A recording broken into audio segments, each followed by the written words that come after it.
LeBron ibinunyag ang rason kung bakit siya nakipag-partner kay JJ Redick sa podcast.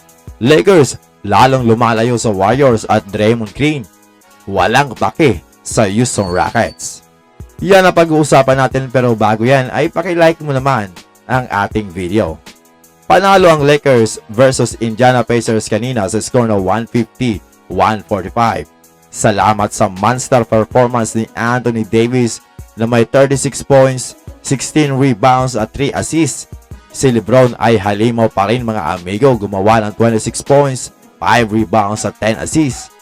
Samantalang nag-step up naman si Spencer Dinwiddie sa pagkawala ni D'Angelo Russell, kung saan umiscore nga siya ng 26 points at 5 assists, shooting 5 of 11 from the field. Grabe ka-efficient mga amigo.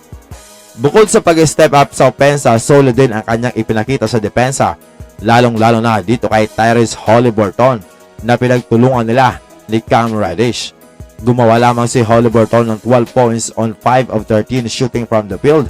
Sobrang nag-struggle. Nag-ambag pa si Austin Reeves na may 25 points, 5 rebounds at 8 assists, at pinayaw pa ang mga fans sa kanyang over-the-head pass patungo kay Cam Reddish para sa open 3-pointer. Nagtangkang humabol ang Pacers sa mga huling segundo sa fourth quarter, kung saan halos lahat ng tres na binibitawan nila ay pumapasok, pero hindi naman nag-choke ang Lakers sa free throw line. Grabe, nadepensahan pa ni LeBron ang huling tira ni Tyrese Haliburton para hindi na makaabante pa.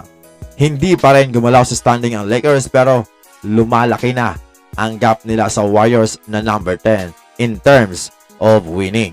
Delikado pa ang Warriors mga amigo dahil masyado nang lumalapit sa kanila ang Houston Rockets, kung saan nagkaroon nga ito ng 8-game winning streak at pang number 11 sila mga amigo sa standing, 1 game behind Golden State Warriors. Pero ayon kay Draymond Green, wala siyang pakialam dito mga amigo sa Houston Rockets. Samantala ang Lakers ay may 11 games pang natitira at 8 doon ay road games, at after ng laban nila ngayon sa Pacers ay 6 na sunod-sunod na road games ang kanilang kakarapin. Sa kabutihang palad, 2 lamang doon ang nakikipaglaban para sa playoff spot. Ito yung Milwaukee Bucks at Indiana Pacers mga amigo na muli nilang kakaharapin. Sa 11 games, 6 doon na team ay playoff contender, kaya bawat laro ay must win para sa Lakers kung sinisikap nilang makapasok sa top 6. Ayon pa kay Anthony Davis, kailangan lang nila magpatuloy maglaro sa kanilang style at mag-focus sa bawat laro. Dagdag pa ni LeBron, para ma-avoid ang play-in, kailangan niya mag-focus sa day-by-day challenge. Ibinunyag naman ni LeBron James ang dahilan kung bakit nagkaroon sila ng podcast ni JJ Redick. Ito nga ang Mind the Game podcast.